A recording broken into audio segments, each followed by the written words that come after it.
over at SubScribe. So the American Psycho remake teased with Margot Robbie, and then later they came out and said that's not going to happen.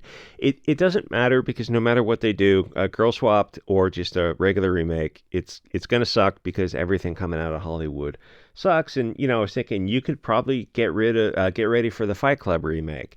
Well, how do I know that that's coming? Because everything stupid is coming. Just think of the worst ideas for movies and remakes, and then you can look on a Hollywood desk somewhere, and they're like writing down these possible futures, and I guarantee Fight Club is on the list. At what point will Rachel Leishman blame women for their own behavior, or allow for the reality that non-whites are also responsible for their own bad behavior?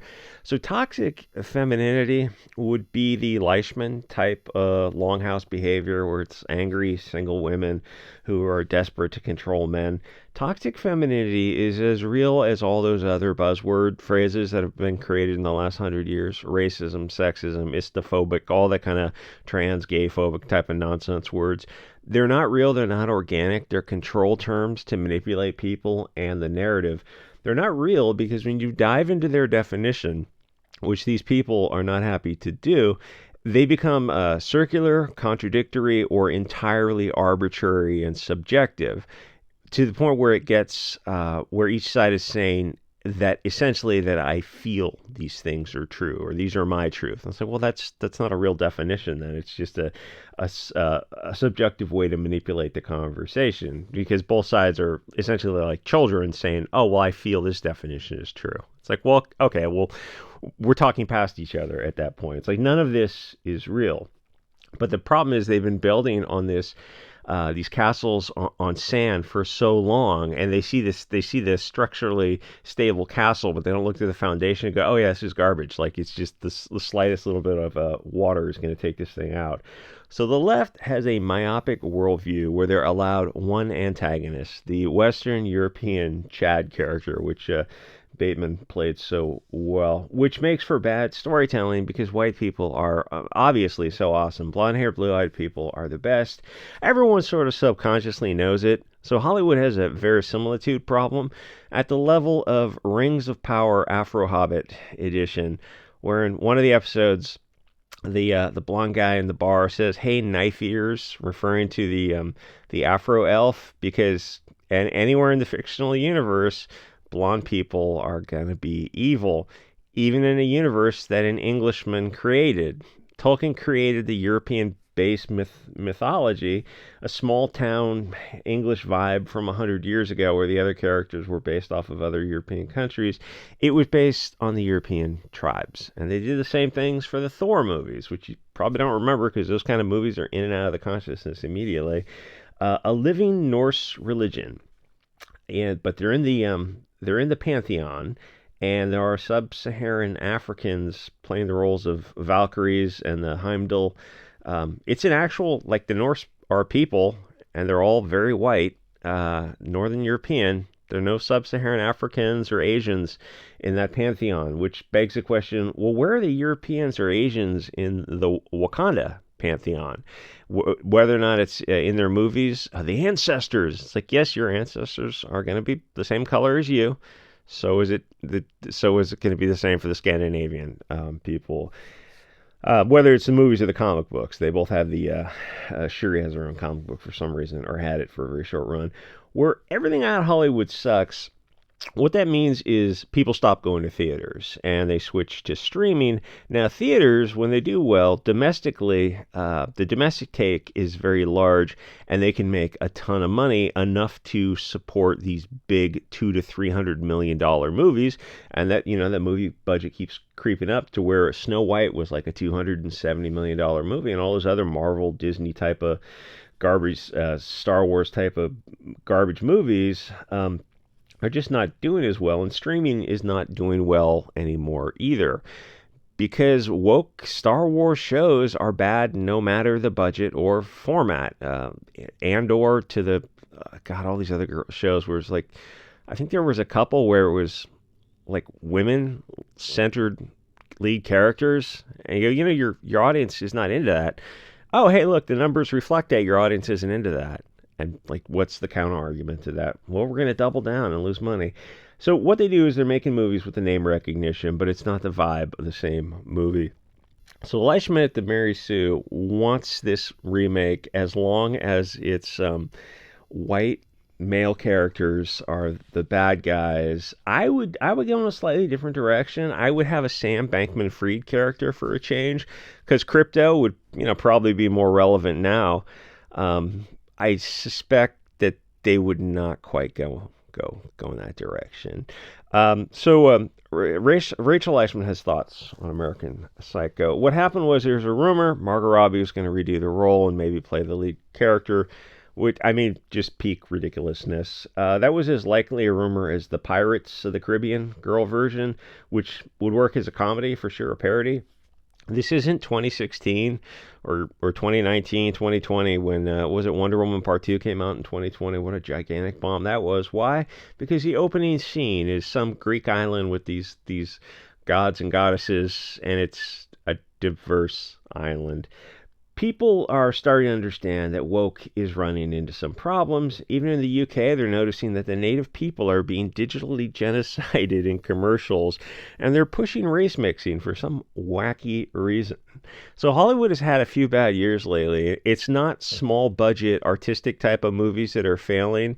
It's these big budget Snow White type of $270 million movies that are losing hundreds of millions of dollars, because they're treating the writing of the movies as if it's like a college film where the kids are pushing, the socialism they just learned about the other day.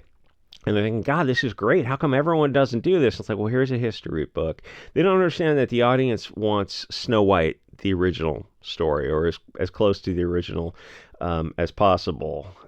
Disney, I don't know, did a version of it in the 30s or 40s that I think was pretty popular. And it's actually like that with most stories, is that people want the thing itself. They don't want a woke version from the Rian Johnson, J.J. Abrams type who are living in a gated community preaching diversity, when if you see someone who doesn't belong, he's going to be the first one to call security. And American Psycho, he also wrote Less Than Zero, which was also done into a movie, which is like just a specific 80s vibe, was just a silly, fun book. It wasn't the deep analysis of anything. And the movie was limited to a certain time period and a very narrow range of actors that can pull it off. Kind of like the original Star Wars, that people have that discussion about who could replace Harrison Ford. So if they remade it, or Big Trouble in Little China, I'd like to see those guys. Maybe you can use AI to swap out those two actors in those two movies. It'd be kind of interesting. Even if they remade it with a male character, it's like, why? It's only 40 years old, 30 years old. It's not, why are you remaking it? It's not going to be as good. There are movies that are timeless, like much of the movies from the 40s and 50s, which is kind of a whole nother video, because Hollywood is young.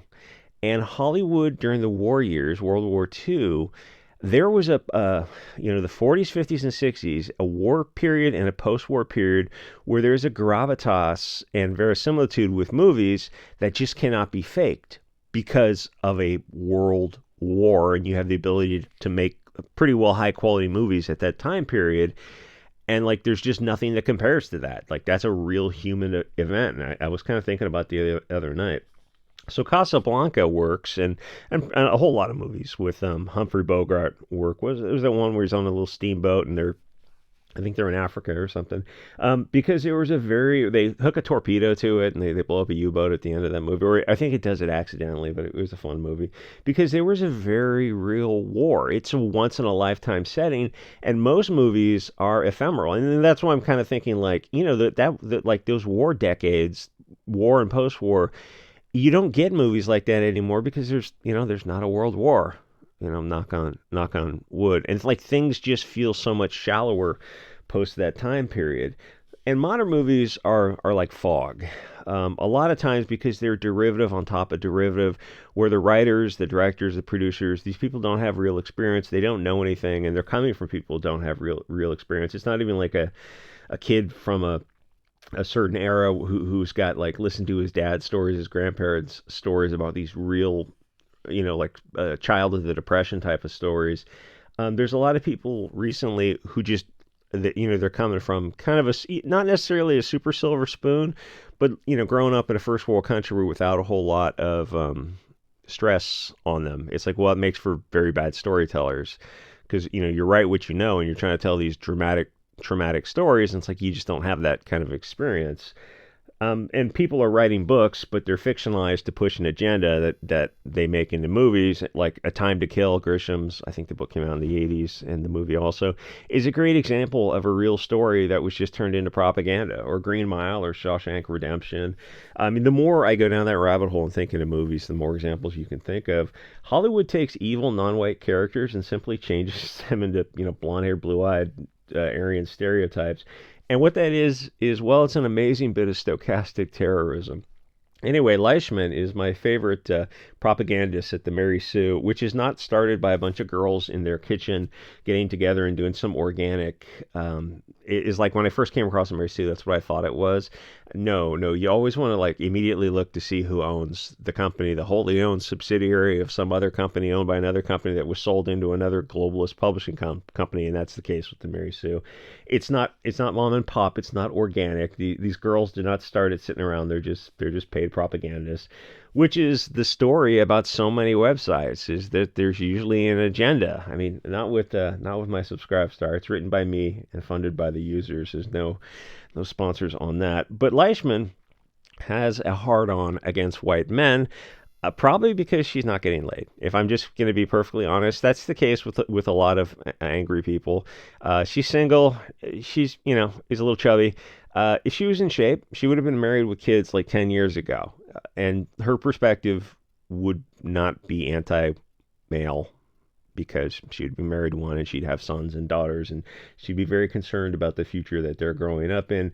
So a lot of these angry feminist writers are incels. They're the incel that they rage against, and not enough people have the courage to go, yeah, but you're 35, you're chubby, you don't talk about your husband or child, so you're single, so maybe get that house in order first. So in her rage against white men, she doesn't understand the American Psycho story, that his race has nothing to do with his story whatsoever. The last big bust was the big, huge crypto bust. The $1 billion bust was Sam Bankman-Fried, who's not a white male. He's Jewish. And Indians and Chinese are arrested left and right for various malfeasances and duties of fiduciary duty of care and fraud and whatnot. It's this perspective is just not accurate, because it turns out that white conservatives, who are usually Christian, are the most generous and altruistic people in America. But there's this perception created by these parasites in Hollywood that it is otherwise, like the movies I mentioned, where they in both cases take real life events that had non-white criminals and simply race swap them to make them blonde. This is the one case where they race swap things, but from black to white instead of the other way around. That's, gee, Grisham and various other movies. That's odd. Why is it from you take a real life antagonist who's non-white and then you make him white, and then when you take movies, when you have a blonde-haired, blue-eyed protagonist, you swap him to non-white. That just seems like you just hate people of European descent. Yeah, plot twist. I mean, it's just not that deep. None of this stuff is that deep. It's like once you kind of have that understanding of it, you go, oh, these people are the problem. Hollywood all along has been the left are the real racists. Yeah, it's been that way for a long time. And people are so kind of, I don't know, dumb might be harsh. Naive is probably better, that they think these kind of like Deliverance types of movies are real, or even Chevy Chase Vacation movie in the 80s had a scene where these the two grease monkeys, the blonde mechanics out in the middle of nowhere, Nevada or wherever, they rob him. Though to be fair to that Vacation movie, he's in the ghetto and they also get robbed by the blacks. So I guess that at least that's some fairness. But nowadays if you made that movie, they would edit out the scene where there's gunshots in the ghetto and they're stealing their hubcaps or wheels or whatever it is. And was Christy Brinkley cruising along in a 308 in that movie? That might have been the sequel. But, there was also that Jodie Foster movie where she's in some blue-collar mining town. And well, what do you know? 4 blonde-haired men, blonde-haired, blue-eyed, standard Aryan casting at a, of course, gangbang her against her will, because Hollywood wants you to think that is what men of European descent do in America. The problem is that they don't. And I mean, it'd be interesting history to start looking at the crime statistics and see if you can find an event in American history within the past 100 years where that actually happened. Because there's actually other events very similar like that, but it's not with men from that ethnic group that engage in this kind of behavior. But it's what was it? I don't know. I remember the bumper sticker on our car license plate that said like "Sexy Sadie" or something like that. Jodie Foster movie. Weird, weird. The thing is, once you see what Hollywood is, it becomes shocking that more people don't see it. The John Carpenter's They Live was a great example of that. So American Psycho wasn't the story, I want to get that other image, is very cool, of a particular ethnicity that wasn't relevant, or even corporate life in general, because the character was so over the top mentally ill that it was too crazy to try to tie it to real world events. You just had to go along for the ride. Both of the book and movie, the character is so nuts. He didn't know, and the reader didn't know what was real and what was a hallucination. So it only works in really limited quantities. It's not like, I mean, you definitely can do a sequel to it. And like, how are you gonna, like, how would you have a female in that role? It's like, oh, she's sleeping around and like hiring ladies of negotiable affection. And I mean, if you read the book, there's some other scenes in there as well. I don't think you'd make the movie in current year, and they definitely wouldn't. What they do is they make movies that are name only, like Rings of Power, or the Game of Thrones sequel. Was it House of the Dragons, or Witcher, or Willow? And there's probably a bunch of movies that in and out of the memory because they're just so bad. I will say honorable mention to Willow for probably being the worst of the worst. You can go watch the original Willow '80s. I want to say Val Kilmer. And a bunch of like hobbits running around, and then you see the remake, and it's all, oh, everyone's just kind of vaguely ambiguous, which is actually a technique they used in Margot Robbie's Birds of Prey to make the bad guys, because they didn't want to make these bad gangsters all blonde hair, blue eyed, so they gave them all a bunch of ethnically ambiguous, shaved haired creatures, which you can't tell where they're from, which is a technique that these folks use. And the more I think about movies from just a few decades ago, watch them again, this time with a notebook, and just start noticing little scenes that you couldn't make today. And you go, oh, okay, we'll just have to edit out these little sparky scenes, these little spices. And like, well, that's the movie. That's what makes a movie. The movie is these little spicy scenes, these little bit of political incorrectness. And it's like, oh, there's a joke against Asians here, a joke against Mexicans here. And I mean, I'm thinking like, oh God, what was it? Bad News Bears had a Mexican joke. Revenge of the Nerds. Asian stuff. Like the only jokes you could leave in would be, oh, it jokes against the French. It's like, oh, okay, that's fine. Like, well, either it's all okay or none of it's okay. And I'm the mind. It should all be okay. You should like go in there and throw a grenade and have fun with it. But that's obviously not what they're gonna do. So they're saying Margot Robbie is hot right now, and they go, oh, she can make any movie she wants. I guess because Barbie was a huge hit. But keep in mind, she had a S Squad 1 and 2, and Birds of Prey, and what was the other one she was in? She's been in a couple, and it's like, well, yeah, some of those were bombs, and some of those were just flat movies, so I don't think she's the draw that Rachel Leishman thinks she is. And a movie like American Psycho is it's not a feminine movie, and it's not a movie, like, I wouldn't even want to see a movie like that in current year, because it's just the wrong energy. Things are too dark now to have a movie this dark. And if you saw the movie, read the book, you know what I'm saying. It's like it worked in a different time period. It would just be too much right now, because there needs to be like a certain level of social coherence where things are fictional, and social cohesiveness. Which is probably an interesting topic to explore, but with so many of these topics, it's like there's just things you can't get into on YouTube because you say one little wrong hot word, you're in trouble. So a guy having fantasies about being a Lizzie Borden in a Manhattan penthouse, that just wouldn't work today. Where he puts a drop cloth out, like that would seem shocking to me in how horrible it was. And the only thing that kind of saved it is like you didn't know if it was fiction or not, and it's like for him to get away with it is probably pretty fictional. Anyway, I want to keep this short. How short is this? Not that. Turns out it's not that short after all. But anyway, There's a bunch of other examples. The Beekeeper's another one, but Devon Stack on Black Pill cover that actually pretty well. Like, comment, subscribe, and if you want the other version of this, it's up on SubScribestar.